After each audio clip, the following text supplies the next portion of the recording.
The garage door creaked upward, metal rolling against its track, and sunlight split the space into hard lines. On one side, my workbench, every wrench and rag set in perfect military alignment.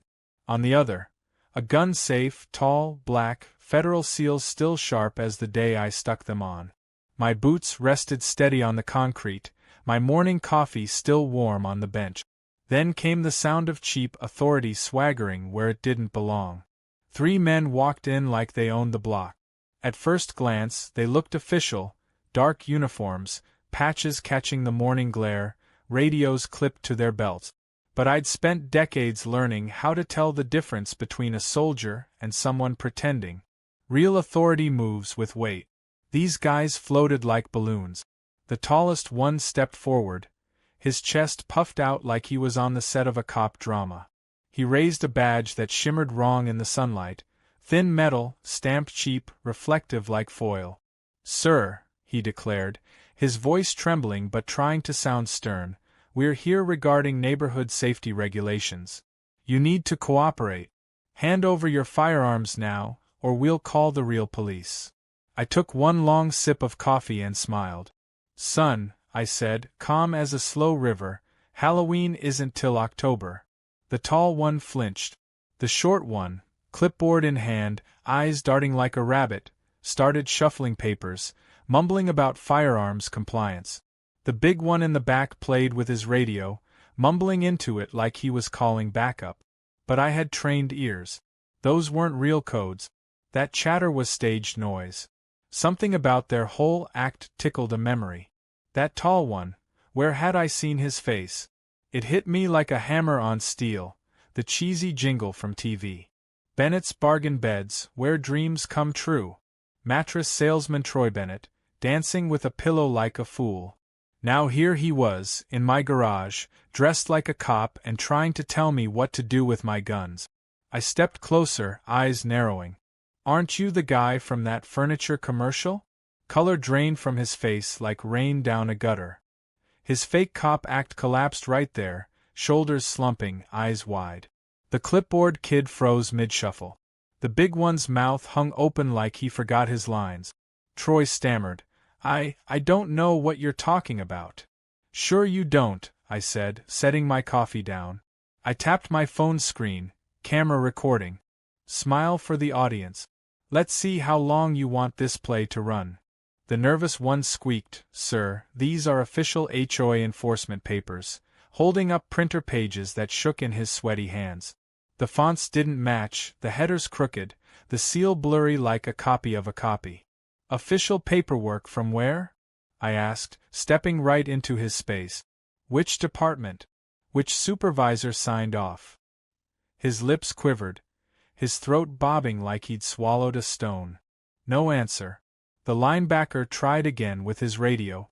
"Base, we need backup, suspect uncooperative." His tone was urgent, but the radio hissed empty. I flicked on my scanner and tuned across frequencies. Static silence. "Funny thing," I said loud enough for all 3 to hear, "real cops get real responses. You boys are talking to nobody." Troy's jaw clenched. "Sir, neighborhood protection requires firearms documentation. You're obstructing an official investigation." I laughed, a short bark that echoed against the steel walls of my garage. "Obstruction? You're a mattress salesman in a costume. That badge came out of a cereal box, and those papers wouldn't pass a 5-minute check." His face burned red. The clipboard kid looked like he might faint. The linebacker took one step back.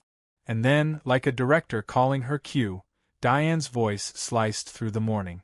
"If you won't cooperate with our security team, I'm calling the real police." She stood in my driveway, arms crossed, phone pressed to her ear, eyes blazing with triumph. And just like that, the neighborhood theater began. From every direction, neighbors trickled in, clutching their cell phones. Some carried placards reading "Safety First." Identical handwriting, same uneven spacing, all too neat. A stage play, props and all. Diane's voice carried fake fear, trembling just enough to fool the casual ear. 911, I need immediate assistance. We have an armed veteran threatening the safety of our block. I raised my voice so everyone could hear. I haven't threatened anyone.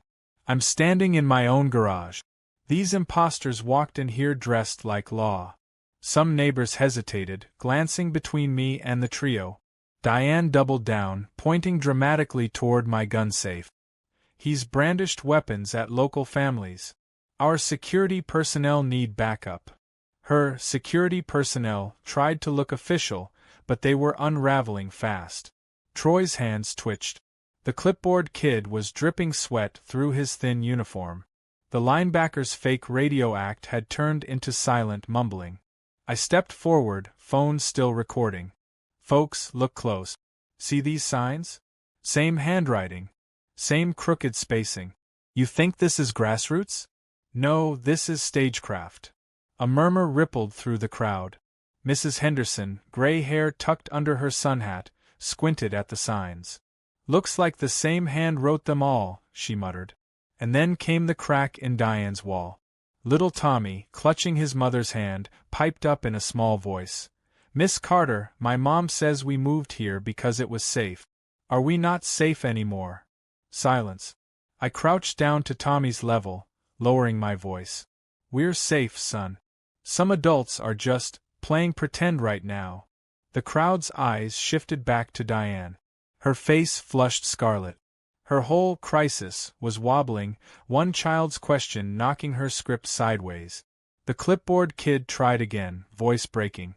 Sir, these forms are official. He waved the shaky papers like a drowning man clinging to driftwood. Official paperwork from what authority? I asked again, steel in my tone. Which office? Which supervisor? His mouth opened and closed. Nothing. Just panic. Troy tried to take control, barking orders like a TV cop. We're establishing a perimeter. Citizens, move back for your safety. He chopped the air with hand signals, trying to look commanding. The linebacker nodded like a trained extra in a B-movie. But no one moved. Mrs. Patterson stepped forward, arms crossed. Young man, what crime exactly are you investigating? Grant's been nothing but helpful since he moved here. Several heads nodded. The crowd murmured agreement. Diane's spell was cracking under the weight of reality. I held my phone high so the lens caught the imposters, the signs, the crowd. Everything is on record, I said. This theater ends when real law arrives. And then, faint at first but rising, came the wail of sirens. The color drained from Diane's face. The clipboard kid nearly dropped his papers. The linebacker froze stiff. Troy's eyes darted like a cornered animal. I smiled, steady and calm. Perfect. Let's invite real authority. The paper badge posse had strutted in like lawmen. By the time those sirens rolled into the driveway, they looked exactly what they were, actors caught in their own play. The sirens hadn't even pulled up yet when Diane tried her next act. She held her phone high like it was a holy relic and shouted, "Look at this reel." Neighbors leaned in. A shaky clip played, me in my garage yesterday, oiling down my rifle, wiping each piece with the same care my father taught me. Only the angles were wrong. The cuts were jagged. In the video, it looked like I was aiming the rifle at the open street. I felt my stomach knot, not from guilt, because I knew what I'd been doing, but from the slickness of the lie. Frame cuts, lens shifts, a cheap editing job to turn routine cleaning into a menacing scene. See, Diane declared, her voice pitched to theatrical fear. He was threatening our block. This man is dangerous. The crowd buzzed. Some neighbors squinted hard at the screen. Others sucked in sharp breath. A few shifted their weight away from me, as if the edited pixels on Diane's phone outweighed the years they'd known me. I raised my voice. Hollywood would be proud of that special effects work. Anyone with 2 eyes can see the seams between frames. Mrs. Patterson shuffled closer to Diane, peering at the phone. She frowned. Wait a minute. Yesterday afternoon?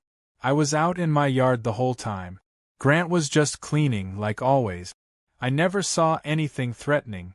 Murmurs rippled. Doubt began to gnaw at Diane's script. But she wasn't done. Not even close. "Neighbors," she cried, pointing at my garage like it was a crime scene, "this man has brandished weapons at families. He keeps an arsenal. Your children aren't safe." Right on cue, the three imposters fanned out. Troy took the center like a stage actor hitting his mark, barking orders. "We're establishing a perimeter. Citizens, stay back." He waved his arms in sharp chops, like something he'd seen in an action movie. The linebacker mirrored him, stiff as a wooden plank, nodding with exaggerated seriousness. The clipboard kid? He just sweated harder, his papers warping in his damp grip. "I couldn't help it," I laughed. "A perimeter? With what?" "Dollar store radios and printer paper warrants." The line hit the crowd. A couple chuckles broke the tension. The spell was cracking. "Folks," I continued, raising my phone higher, "notice these signs?" I pointed at the safety first placards some neighbors were holding. Same handwriting. Same crooked spacing. All made in one sitting, probably last night at Diane's kitchen table. Eyes narrowed. People began whispering, comparing the identical lettering. What Diane thought was evidence of consensus looked more like evidence of forgery. Her jaw tightened. Then came the softest, sharpest blow yet, from a kid. Little Tommy tugged at his mom's hand, then spoke up loud enough for everyone to hear. "Miss Carter, my mom says we moved here because it was safe. Are we not safe anymore?" The air froze. Diane's practiced tremor faltered. For the first time, her eyes darted, not to me, but to the neighbors she thought she'd controlled. I crouched so Tommy could see me clear. "We're safe, kiddo. Safer than these folks want you to believe. Some adults," I glanced at the trio, "are just playing dress-up today." The crowd shifted. Heads nodded. Some people put their phones down. Truth was cutting through the fog. Diane's face flushed crimson. She hissed into her phone, loud enough for everyone. 911, we have an armed veteran threatening us right now." But the cracks were widening. Mrs. Henderson, steady as oak, called out, "Threatening who, exactly?" "He's never harmed a soul here. He fixes fences, clears snow, watches the block when folks are away." A few others chimed in, muttering agreement. Desperate, the clipboard kid thrust his trembling papers up like a shield. "Sir, these forms are official HOA enforcement orders." I stepped closer, eyes locked on his. "From what authority? Signed by which supervisor?" His mouth opened and closed like a fish gasping in air. No answers. No names. Just blank fear. I turned to the crowd. "Real officers welcome validation. They want you to call their supervisors. Ask them yourself. Who's their boss? What department?" Silence from the imposters. Nothing but sweat and shifting feet. "Base," the linebacker mumbled into his dead radio again. "We need immediate backup." Static hissed back at him. I flicked my scanner on and tuned it loud. Clear as daylight. No chatter, no acknowledgement. Just static. "See, folks? Real cops answer. These clowns are broadcasting to nobody." That hit. I saw faces change. A mother pulled her kids behind her, but not from me, from them. Diane sensed her grip slipping. Her voice went shrill. "He is creating an unsafe environment with military weapons. This neighborhood demands absolute protection." Absolute. The word rang wrong. Too extreme. Too rigid. My neighbors weren't zealots. They were people. Families. Folks who waved hello when I carried groceries in. I shook my head, my voice even. "Diane, legal gun ownership isn't creating danger. Filing false police reports is." More murmurs. More heads turning. Diane's absolute stance was painting her as the radical, not me. And then the sweetest sound. Sirens, closer now, echoing between rooftops. The trio stiffened, every ounce of fake confidence draining like water from a broken bucket. Diane tried to hold her pose, phone clutched tight, lips moving in frantic whispers. The crowd, though, now they were watching with sharper eyes. Not frightened sheep, but citizens realizing they were in the middle of a badly staged play. I took a slow step forward, voice calm, steady, recorded for the record. I'm documenting everything. When real officers get here, we'll see who the actual criminals are. The imposters froze in their fake formation. Diane held her breath, pretending to be the brave heroine of her own story. But the neighborhood? They weren't buying tickets anymore. The manufactured fear was slipping. The theater lights were dimming. And those sirens were about to bring the curtain crashing down. The sirens grew louder, bouncing off rooftops and curbs, washing over the crowd with that bone-deep sound only real law carries. Diane straightened like a queen awaiting her army. Troy and his paper badge crew puffed up again, trying to ride the moment. But I'd seen enough operations to know the difference. Imposters get nervous when the real ones show up. And nervous they were. The cruiser rolled up slow, heavy, deliberate. Dust curled in its wake, red and blue lights painting the drive like a stage. Out stepped Officer Morrison. Broad shoulders, calm eyes, a stance that said military before he even spoke. The way he scanned the scene wasn't casual. It was tactical. He clocked every angle, every body, every exit route. The imposters rushed him like they were colleagues on shift. "Officer," Troy called, badge raised like it meant something. "We've secured the scene. Suspect's been uncooperative with our investigation." The audacity made me chuckle. Mattress salesman Troy, talking to a real cop like they were equals. Morrison didn't smile. He raised a hand. "Halt." "Identification," Morrison said, his tone clipped, no room for play. "All of you." The three froze. Clipboards shuffled. Radios clicked nervously. Not one of them reached for a real badge or wallet. Just hesitation. Meanwhile, Morrison's gaze slid over to me. His eyes narrowed on my shirt. U.S. Army, worn and faded but still clear. His hand lingered by his holster for a second, protocol, but then something changed. His jaw set. His eyes softened. "Sergeant Major?" he asked. That title, said in that tone, carried more weight than any badge in that driveway. I nodded once. "That's right." Morrison straightened, giving me the kind of respect only one veteran gives another. In that split second, the balance of the whole confrontation shifted. My credibility wasn't just my word anymore. It was stamped into me by years of service Morrison could recognize on sight. "These men," I said, pointing toward Troy's wobbling stance, "aren't who they're pretending to be." Troy tried to recover. He shoved his tin badge forward. "We're conducting official HOA security enforcement," he declared, voice shaking just enough for Morrison to hear it. "Neighborhood protection requires proper firearms investigation." Morrison tilted his head, studying the cheap emblem, the off-stitch uniform. His lip curled. "What department?" "HA Security Enforcement," Troy shot back. Morrison's brow furrowed. "Never heard of it." "Supervisor's name?" Silence. Clipboard kid fumbled with his papers, holding them up like they'd prove something.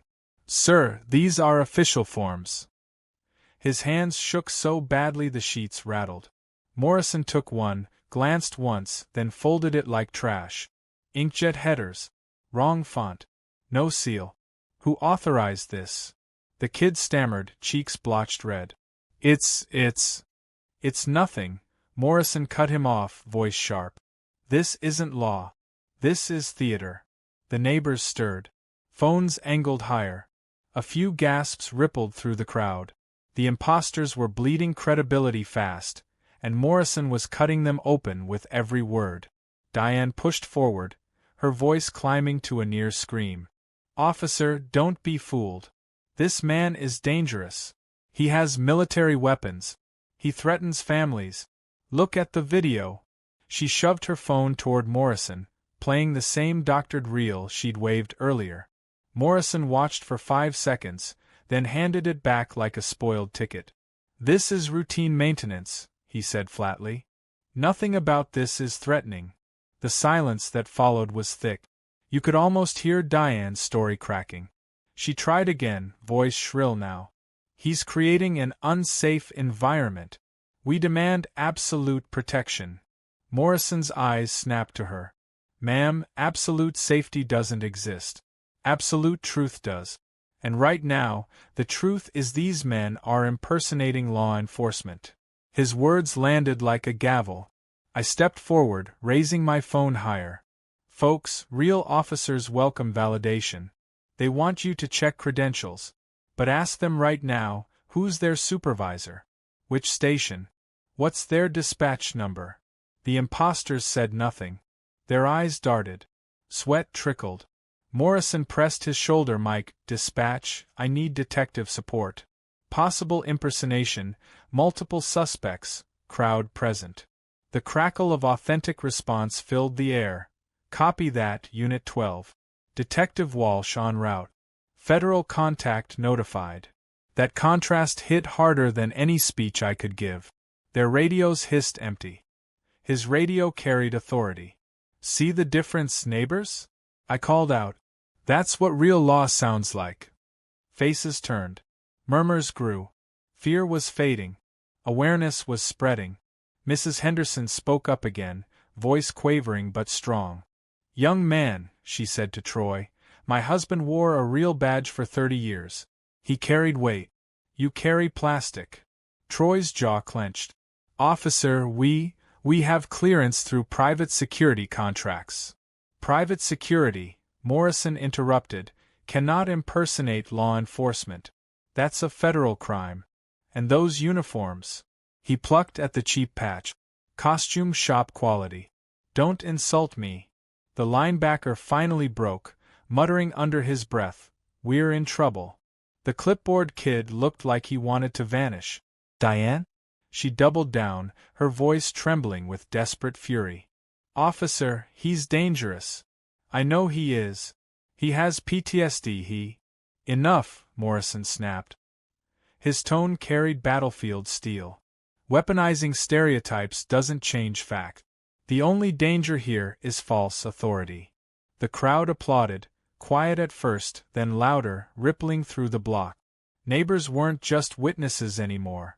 They were jurors. I locked eyes with Troy. Game's up, mattress man. This isn't your commercial. This is real law. Morrison nodded, calling it in. We've got 3 impersonators. Hold them until Detective Walsh arrives. The imposters slumped, their performance collapsed. Diane backed up, clutching her phone like a lifeline, her story collapsing with every breath. And me? I stood in my garage, calm, steady, recording every second. Real authority had arrived. The paper badge posse had strutted in like lions. Now they cowered like lambs. Detective Walsh arrived like thunder with a briefcase instead of a weapon. The cruiser barely stopped rolling before she stepped out, tailored suit sharp against the flashing lights. Her team followed, carrying cases that clicked open to reveal laptops, scanners, and sealed envelopes. They weren't here to write tickets. They were here to peel back layers. The crowd shifted, murmuring. Some neighbors held their breath. Others craned necks to see what the detective would do. Walsh didn't waste a second on small talk. She went straight for the imposters. Names, she said, tone flat as stone.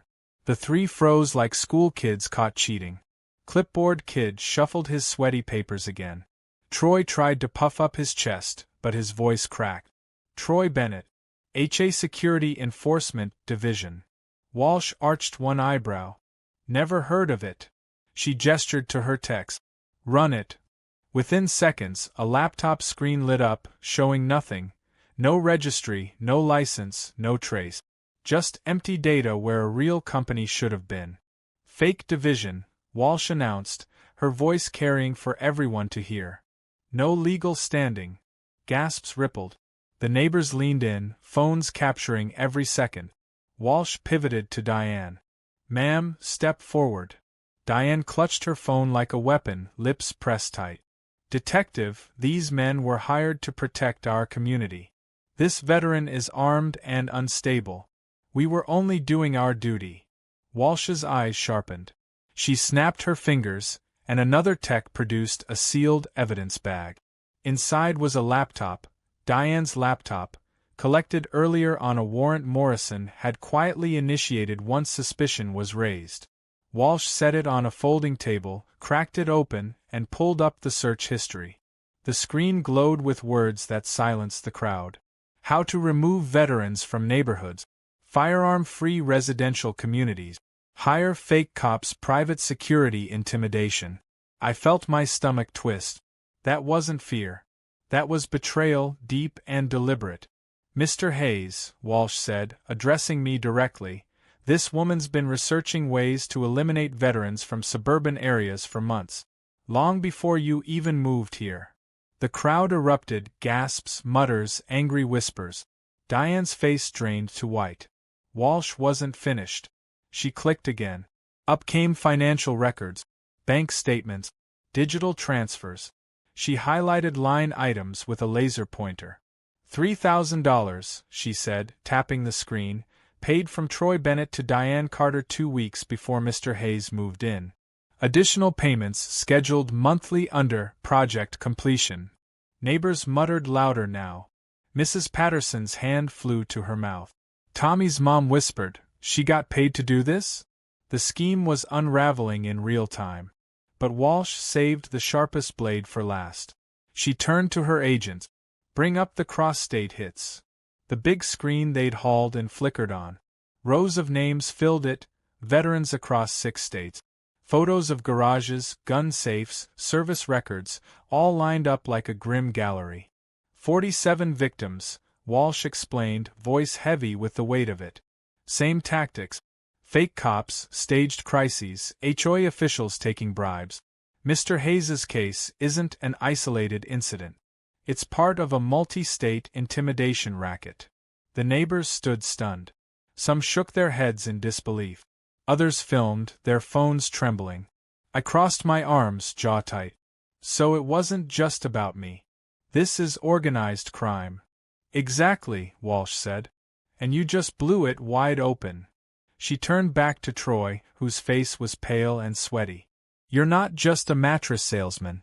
You're a predator. You've been impersonating officers across state lines. That's federal prison territory. Troy's voice cracked as he tried to recover. We provide protection contracts. Protection? Walsh cut him off, her tone razor-sharp. No. You provide intimidation dressed up as law. You don't protect families. You prey on veterans. The linebacker tried to step back, but Morrison blocked him, hand on holster. Clipboard Kid dropped his papers, scattering forged documents across the asphalt like confetti. And Diane? She finally cracked. Her voice shot up into a desperate shriek. We were protecting the children. He's dangerous. He has guns. He's unstable. Walsh slammed a hand on the table, silencing her. Enough. This isn't about children. This is about money. About ideology. And about violating civil rights. The crowd gasped. Someone whispered, "Civil rights?" Walsh nodded, her voice carrying like a judge handing down a sentence. Yes. Depriving a veteran of his constitutional rights under color of false authority. That's a federal civil rights crime. Phones went higher. Murmurs spread faster. The words federal crime burned into the crowd like a brand. Walsh turned back to me, her tone shifting to something steadier. Sergeant Major, your instincts were correct. Wrong patches, cheap badges, bogus radio chatter. You saw through the charade immediately. Your record and your training exposed what could have kept going for years. I gave a slow nod, though my throat was tight. I wasn't proud. I wasn't smug. I was angry. Furious that my service, my rights, my home had been targeted like some pawn in a crooked business scheme. The techs worked fast, spreading documents across the folding table. Emails, payment logs, photos of fake uniforms being ordered online. Everything was laid bare, the props of the imposters now evidence of federal crime. Neighbors leaned in to see. Mrs. Henderson whispered, "They planned this. They really planned this." I looked at her, voice steady but low. "Yes, ma'am. Planned, rehearsed, and sold as safety." Walsh's voice rose again, sharp as steel. Diane Carter, did you knowingly hire these men to impersonate law enforcement? Diane sputtered. I thought. Yes or no? Walsh snapped. Her mouth opened, closed. Finally, she whispered, yes. The crowd gasped again, louder than before. That whisper sealed her fate louder than any shout. Walsh nodded once, signaling to Morrison. Cuff her. Morrison moved with deliberate calm, snapping cuffs around Diane's wrists as she cried out, You don't understand. I was saving our community. No, Walsh said coldly. You were selling it out.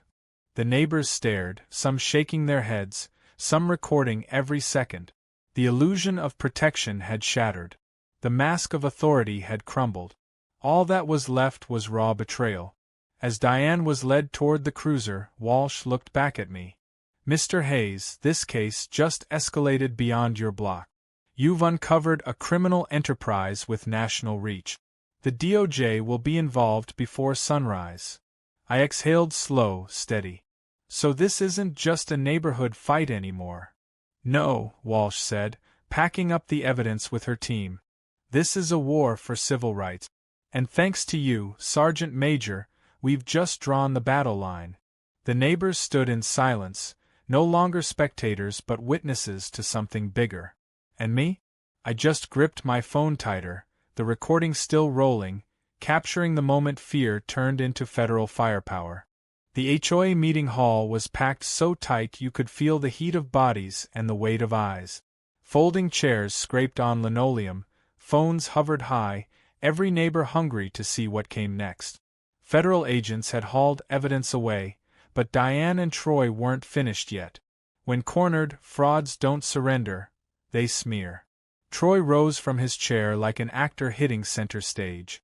He didn't wear the fake uniform this time, just a blazer that looked borrowed and too tight across the shoulders. He held up his phone like a trophy. Ladies and gentlemen, he said, voice full of salesman confidence, I have secured shocking video proof.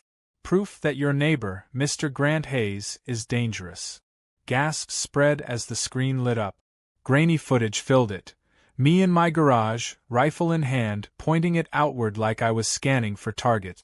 To anyone who didn't know better, it looked bad. Mrs. Patterson frowned. Tommy's mom pulled him close. Doubt crept into the room like smoke. Troy pressed harder, sensing weakness. You see? Military veterans with combat exposure are unpredictable. They snap. They turn communities unsafe. This, he jabbed a finger at me, is proof. The air went cold. I felt my chest tighten. Not from guilt. I knew the footage was doctored, but from violation. My service record, my discipline, my restraint, twisted into a weapon against me. My time overseas, burying brothers, holding fire when civilians were near, recast as danger instead of duty. I rose slowly, my chair legs screeching across the floor. Interesting video, Troy. Mind if we verify the file? Metadata, timestamps, edits? The military has hotlines for this kind of thing. Let's call them right now. A flicker of fear crossed his face. He pushed through it with volume. Mr. Hayes has been witnessed shouting threats at neighbors after dark. One resident confirms dangerous behavior. This is not a safe man to live near. Murmurs swirled. The stigma was working. PTSD whispered like a curse in the crowd, twisting truth into fear. Then, like a knife through fabric, a new voice cut in. Stop right there. All heads turned. A woman strode in, case in hand, lab coat folded over one arm. Dr. Rebecca Stone, military counselor and forensic analyst. She didn't smile. She didn't hesitate. She set her case down and connected her laptop to the projector with the efficiency of someone who'd done this 100 times. Mr. Bennett, she said, her tone sharp enough to slice steel, that video is digitally altered. The timestamps don't align. Frame splices are obvious. Metadata confirms it's been doctored. Gasps rippled again, this time with heat behind them. Troy stammered. These are official military records. Stone's fingers flew across the keyboard. Documents popped up on the screen, red boxes highlighting errors. No, they're not. Every page you presented contains terminology the military stopped using 15 years ago. These aren't official. They're forgeries. The room exploded in murmurs. Phone swung toward Troy now, recording his pale, sweating face. I swallowed hard and stepped forward. My voice cracked, but I let it. You want to know about PTSD? Fine. Yes, combat changed me. Yes, I carry scars. But you know what else? It taught me restraint, discipline, the weight of using force. Veterans don't run wild. We understand violence better than anyone, and we know when not to use it. The silence was heavy, trembling. I looked directly at my neighbors. I served to protect civilians. My commendations are for holding fire, not pulling triggers. For saving lives, not taking them. Combat doesn't make us dangerous. It makes us guardians. Mrs. Henderson, frail but fierce, rose to her feet. Her voice shook, but her words cut clean. My son died in Afghanistan protecting people like you, she said, pointing at Troy. How dare you use his sacrifice to smear another veteran? The room snapped. People clapped, some cheered, others shouted at Troy. The tide was turning. Troy panicked. He raised his phone higher, voice cracking. He's lying. He's unstable. Unstable? Dr. Stone shot back, her voice booming. His official record shows commendations for civilian protection, multiple medals for restraint under fire, and 0 disciplinary actions. Your forged documents insult every soldier who served with honor. She turned to the crowd, her voice steady now. These smears aren't just lies. They're attacks on every veteran who comes home and tries to live in peace. The clapping grew louder, swelling into thunder. Phones filmed Troy's collapse in real time. Officer Morrison stepped forward from the back of the room, calm as ever. Mr. Bennett, he said, his tone deadly serious, you're not leaving until we discuss these forged federal forms. Troy's face crumpled. The slick salesman mask fell apart. He looked smaller, weaker, like a child caught lying about a broken vase. Neighbors surged toward me now, not with fear, but with apologies. Grant, I'm sorry. We should have known. Thank you for your service. One by one, the stigma Troy tried to weaponize was shattered under the weight of truth. But me? I still felt the sting. Not because I lost face, but because the wound was deeper, an attack on the part of me I guarded most, the invisible scars of service. I steadied my voice. You tried to paint veterans as threats. You failed. But the damage, I paused, eyes wet, the damage is real. That's what makes this crueler than costumes or fake badges. You didn't just impersonate law. You tried to steal dignity. The room hushed. Every word settled like dust after a storm. Troy slumped, cornered. Diane sobbed quietly, her face buried in her hands. And the neighbors, my neighbors, rose, one after another, to stand with me. Veterans told their stories. Families spoke of safety. The smear campaign had shattered. And for the first time since this began, I felt something heavier than anger or fear. I felt solidarity. The imposters hadn't just lost their charade. They'd built the rope that now hung their reputations, and soon their freedom. The smear was broken. The truth stood tall. And the battle wasn't just about me anymore. It was about every veteran who deserved to come home without fighting fake wars in their own garages. The courthouse smelled like polish and history, wood panels gleaming under fluorescent lights, flags draped with solemn weight. This wasn't a neighborhood spat anymore. This was federal business.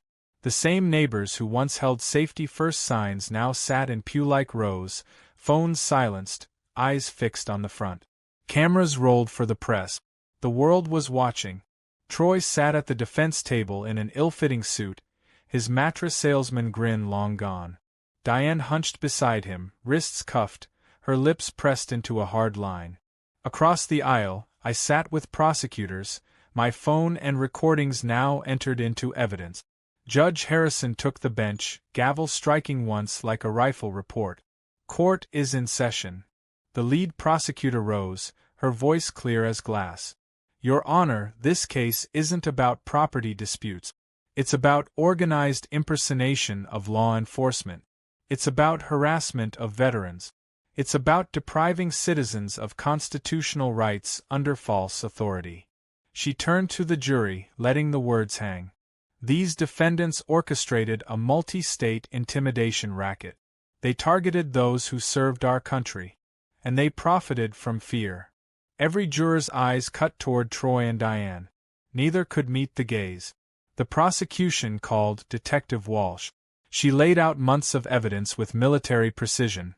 Diane's laptop searches, Troy's payment records, the 47 veterans profiled across 6 states. She showed the doctored videos, frame by frame, exposing the splices. She displayed the fake uniforms and hollow badges under glass, props turned into proof. Then came my turn. I stood, throat dry, palms damp, the weight of service and betrayal pressing heavy. I've faced insurgents overseas. I've buried brothers. But I never thought I'd come home to fight imposters in my own garage. These men weren't law. They were actors in costumes, using fear to strip rights from veterans. They wanted me to hand over what generations of my family defended, without firing a shot. The jury leaned in. Silence thickened. I pointed at the imposters. They thought a cheap badge could outweigh real service. They were wrong. The defense tried to paint me as unstable, but Dr. Stone demolished their angle. She presented my official commendations: medals for civilian protection, de-escalation under fire, saving lives at risk to my own. She told the jury the truth. Veterans aren't ticking time bombs. They're trained guardians who understand restraint better than anyone. When closing arguments ended, Judge Harrison's gavel came down like thunder. Troy Bennett, guilty on all counts. Conspiracy, impersonation, organized civil rights violations. 25 years in federal prison. Assets seized. Lifetime ban from security industries. The gavel cracked again. Diane Carter, guilty of conspiracy and civil rights violations. Sentencing deferred pending cooperation. The courtroom erupted in murmurs. Diane's lawyer whispered frantically. Within hours, she offered a deal. Full cooperation against the entire network in exchange for reduced sentencing. I was asked to weigh in during the victim impact hearing. My chest felt heavy as I faced her across the courtroom. "Mrs. Carter," I said, voice steady but edged, "you planned to dismantle my freedoms before I even unpacked my belongings. You targeted me for serving this country. But your cooperation has helped stop this scheme from hurting dozens more veterans. Accountability matters. So does redemption. You'll serve your time. But if you mean what you say about making amends, use it to teach others what fear can destroy." She wept, shoulders shaking. I didn't soften.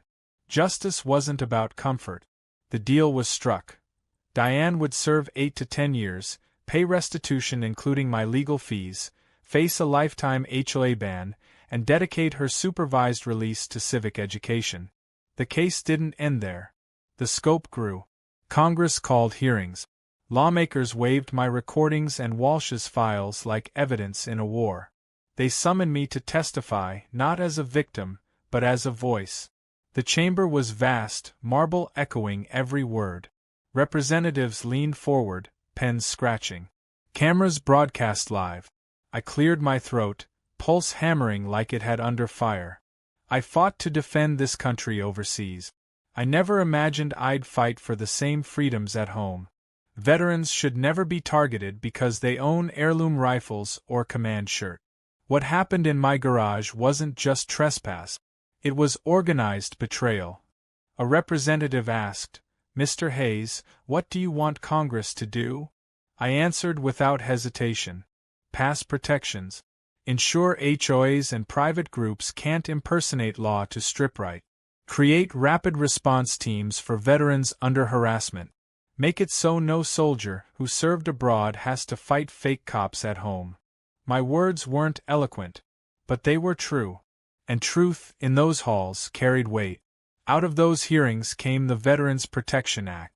It established federal oversight of HOAs, required immediate investigations for any impersonation claims, and created a rapid response hotline for veterans. It wasn't just my win. It was a shield for every vet across the nation. The press called it Hayes versus Carter. Legal journals cited it as precedent. Courtrooms across the country began using it to slam down fake authority schemes. When I walked out of Congress, Agent Rodriguez caught me on the steps. "Sergeant Major, you didn't just win a case. You changed the law." I nodded, eyes burning in the autumn air. "Then maybe my grandkids won't have to fight this fight." The arc was bigger than me now. Troy rotted behind bars, his empire of fear dismantled piece by piece. Diane served her time, writing letters about lessons learned, her name forever etched as a cautionary tale. And the country took one step closer to shielding its veterans from being preyed on in their own neighborhood. From courtroom to Congress, the battle line held. And Grandpa? He was just glad the Constitution stood taller than a paper badge. 18 months after 3 imposters strutted into my garage with paper badges, that same garage stood transformed. The concrete floor that once echoed with cheap threats now rang with children's voices reciting the Bill of Rights. My gun safe still stood against the far wall, but beside it now hung a bronze plaque. Hayes Liberty Learning Center, dedicated to defending every American's right to live free. It wasn't just a garage anymore. It was a classroom. On the first Saturday of every month, neighbors filled folding chairs where lawnmowers used to sit. Veterans brought stories, students carried notebooks, and HOA officials, yes, even them, sat through lessons about the Constitution, civil rights, and the difference between genuine authority and counterfeit posturing. The centerpiece exhibit rested in a glass case under bright light. The very badges Troy and his crew once waved in my face. Up close, they looked pitiful, hollow, light as tin foil, stitching frayed. But that was the point. Next to them sat a real sheriff's badge, heavy and gleaming, donated by Officer Morrison himself. The contrast was a lesson no lecture could match. "See, kids," I'd say, tapping the glass, "real authority carries weight. Fake authority crumbles when tested. Don't let anyone trick you with props." Tommy, the same boy who once asked if we were safe, now sat in the front row every session, notebook filled with scribbles about rights and duties. He told me just last week he wanted to become a civil rights lawyer. "So no one scares kids with lies again," he said, his eyes bright with conviction. Mrs. Henderson, cane in hand, served as the volunteer coordinator. She told visitors about her son who died overseas, her voice trembling with pride and pain. "Grant didn't just defend his guns that day," she'd say, resting a hand on the plaque. "He defended the Constitution. The same one my boy gave his life for." Her words carried a weight no textbook could. Even Diane's shadow lingered in the lessons. From prison, she wrote letters the center displayed under glass. In one, she admitted, "I thought fear made communities safe. Now I know freedoms are the only true safeguard." Visitors read her handwriting and shook their heads, some angry, some sympathetic, all thoughtful. Accountability had been served, but her words still warned against what fear could twist people into. And then there was Troy. His name surfaced only in cautionary slides during training sessions. His sentencing, 25 years, was cited as precedent in legal courses. If there was an Oscar for phony cops, I'd joke to students, he'd have one. But the Academy doesn't hand out statues for federal crimes. The laugh would break tension, but the lesson stuck. The Veterans Protection Act, born from our case, rippled nationwide. Reports of fake authority harassment plummeted. HOAs adopted new oversight rules. Federal hotlines fielded calls within minutes instead of months. My case had become more than a battle, it was a blueprint. Law schools sent students to the center to study Hayes versus Carter. Police academies used my recordings as training material on how to spot impersonators. Even Congress sent representatives to tour the garage-turned classroom, shaking hands with neighbors who'd once held placards against me. On the wall, above the tools still hanging in perfect rows, I framed a single photo. Me, my father, and my grandfather, each holding the same heirloom rifle. 3 generations of service in one image. Now that rifle sat in its own display case, not as a threat, but as history preserved. Light from the window sometimes cast its shadow across the plaque like a salute. Each evening, after the visitors left and the folding chairs were stacked, I'd lock up the center and walk the perimeter of my yard. Same streets, same houses, same neighbors, but different air. Unity had replaced division. The fear Diane once spread had been burned out by truth. On those quiet walks, I always touched the plaque by the door, running my fingers across the words. Dedicated to defending every American's right to live free. One night, Tommy caught me standing there and asked, "Mr. Hayes, do you ever wish it hadn't happened?" I thought hard before answering. The imposters, the smear, the trial, the endless wait. Then I looked at him, this kid who'd once been scared into silence and now spoke like a future advocate. "No," I said, "because out of all that came this, and maybe that means the fight was worth it." He nodded, scribbled something in his notebook, and smiled. The Supreme Court cited our case in rulings limiting private authority. Law professors quoted my shaky words from that HOA showdown as if they were etched into marble. Veterans across the country sent letters thanking me for standing when they couldn't. Some even visited, shaking my hand with tears in their eyes. One letter, from a vet in Arizona, hit hardest. "They tried the same thing on me 2 years ago. I thought I was alone. Your case proved I wasn't. Thank you for fighting back." That letter stays pinned above my desk. The Liberty Learning Center kept growing.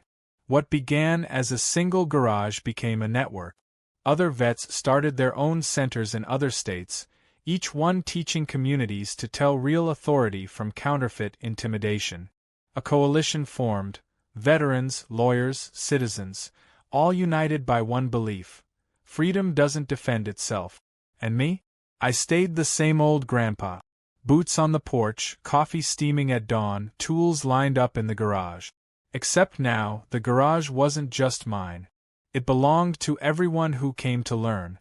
As the sun set one evening, I stood at the doorway, watching kids leave with pamphlets in hand, laughing, shouting about rights like they were baseball scores. The echo of their voices filled the driveway where imposters once stood. That's when I realized something. The real victory wasn't in courtrooms or Congress. It wasn't in federal sentences or acts passed. The real victory was here, in the laughter of children who'd grow up never mistaking a paper badge for real law. The imposters had tried to turn my home into a stage for fear. But now every nail, every tool, every inch of concrete was a stage for freedom. And freedom, I promised myself, would always stand taller than a counterfeit badge.